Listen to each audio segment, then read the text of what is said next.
The Bonanno family is one of 5 powerful mafia families in New York. While this family was influential in the world of organized crime, they had many rivals. Rivalries were at an all-time high in the 1960s when Joe Bonanno was boss. Joe Bonanno came up with a plan that went extremely wrong and ultimately escalated to the Bonanno Wars. But before this war took place, Joe Bonanno mysteriously disappeared. Not long after he went missing, his son, Salvatore Bill Bonanno, also vanished. In today's video, we're going to unravel the events that led to the kidnapping of Bill Bonanno. We'll discuss whether he was really kidnapped or if it was just a hoax to escape from something bigger. Stay tuned as we reveal what really happened. Joe Bonanno became head of the Bonanno crime family at the age of 26. He was nicknamed Joe Bananas, a name he wasn't overly thrilled about. As a leader, Joe Bonanno followed the traditional values of the mafia. He had a strict Sicilian upbringing and believed that blood relations would uphold the mafia family. When he made his son, Salvatore Bill Bonanno, a consigliere, many mafia members believed this wasn't a good decision. There were others in the crime family who were a better fit for the position. Bill didn't have the experience, and people didn't think he was intelligent enough. During Joe Bonanno's era, he ran several legitimate businesses. This included a trucking company, coat manufacturing, and laundry, among others. The funeral parlor that he owned in Brooklyn was what drew the most attention to his organization. Many people speculated that the funeral parlor was a front, and the mafia was using it to discreetly dump bodies. Over the years, Joe became a very powerful member of the commission. He also became close allies with Joe Profaci, who was the founder of what's now known as the Colombo family. But everything changed in 1962 when Profaci passed away from liver cancer. When the Bonanno family and the Colombo family were allies, they held a lot of power. But Joe Bonanno's ties to the Colombo family were through Joe Profaci. With Profaci out of the picture, the alliance fell apart. This left Joe Bananas with more rivals than alliances. 2 of his main rivals were Tommy Lucchese and Carlo Gambino. Joe Bonanno wanted to take them out because it would give him more power over the commission. At this point in time, the Colombo family was called the Profaci family, and the boss was Joseph Maliocho. Joe Bonanno sought his support to take out his rivals. Maliocho agreed to support Joe Bananas with his plan, mainly because he was mad that he was denied a seat on the commission. So, what was Joe Bonanno's big plan to take out these rivals?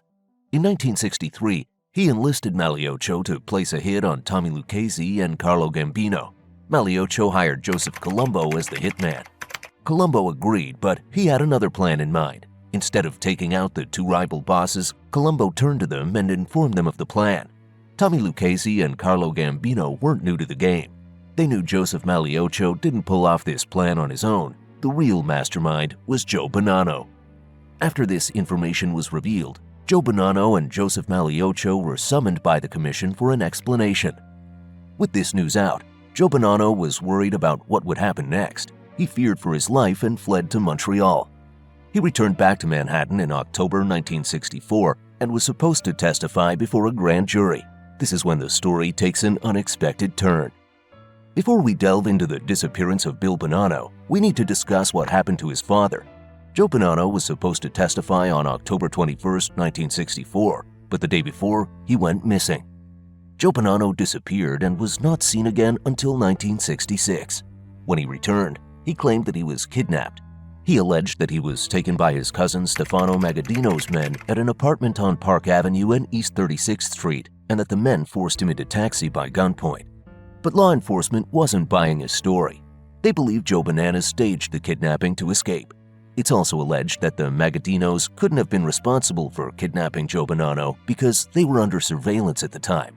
They couldn't make any moves without the authorities knowing about it.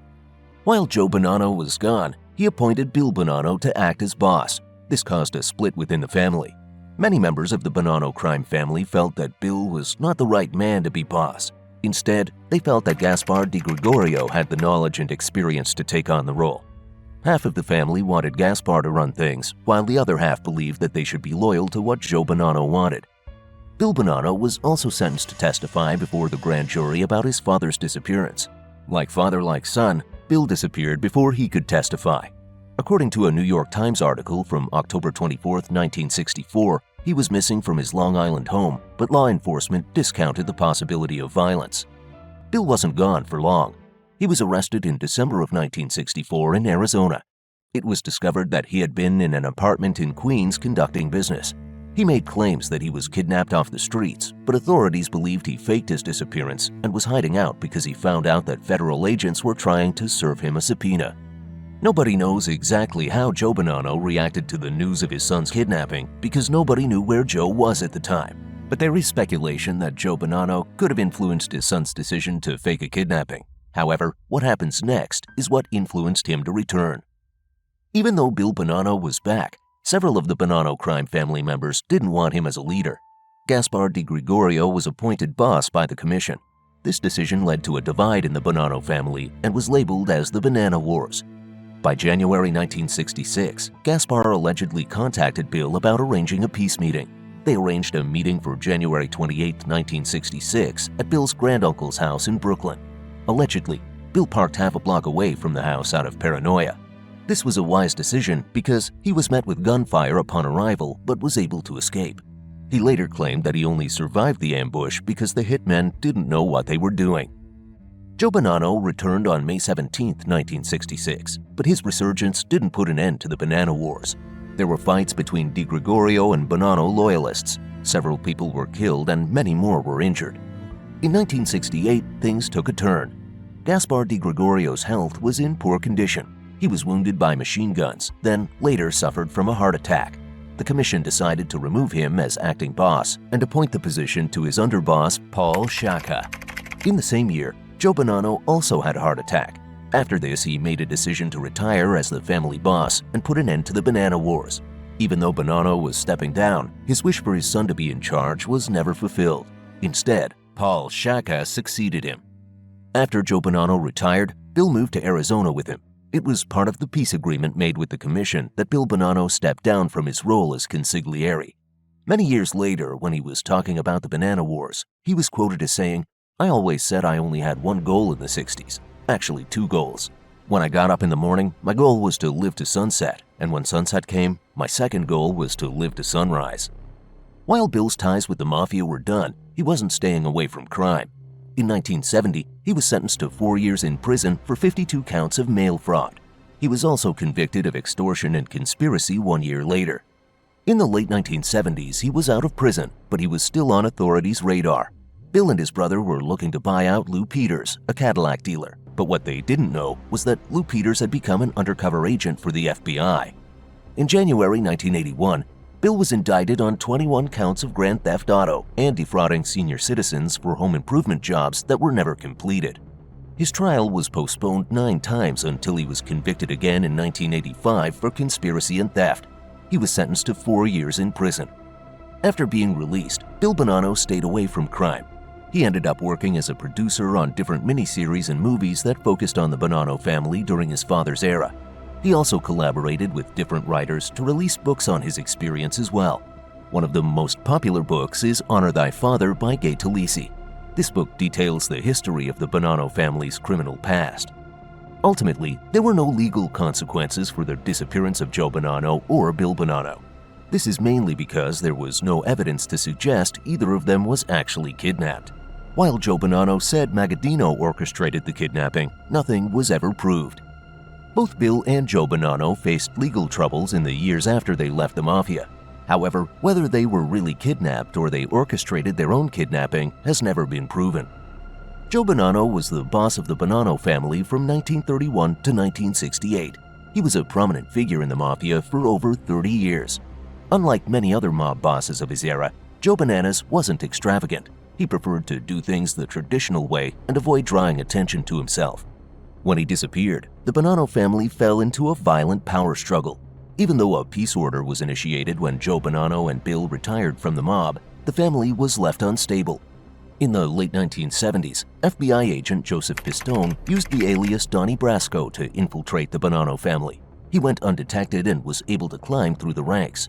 As he did this, he was able to collect enough evidence to lead to over 100 convictions. This takedown was so extreme that the commission removed the Bonanno family's seat. They were not able to rejoin until 1999 when Joseph Massino was leader. Over the years, the family has still been involved in white-collar crimes and the drug trade. They have been in trouble with the law for racketeering and conspiracy. The family's current boss, Michael Mancuso, is currently in prison. Bill Bonanno's alleged kidnapping comes off as a small part of a much bigger story. Joe Bonanno was known to be paranoid, especially when it came to dealing with his rivals. Many people believe that Joe Bonanno was the one who orchestrated his own kidnapping. He disappeared after his planned assassination of his rivals went wrong and before he was supposed to testify. The timing of his disappearance and the lack of evidence suggest that he left to hide out. After Joe Bonanno disappeared, his son was supposed to testify about his father's disappearance. Conveniently, Bill Bonanno was kidnapped at this time too. Given that there were no signs of a struggle and the fact that there was a lot of heat on him, authorities believe that Bill was hiding and not actually kidnapped. The disappearance of Joe Bonanno resulted in one of the most violent power struggles the Bonanno family ever had. When Joe resurfaced, things didn't change until he retired. Thank you for sticking through to the end of this video. What do you think really happened? Did Joe and Bill Bonanno fake their kidnappings, or did a rival family have something to do with it? Let us know your thoughts and theories in the comments.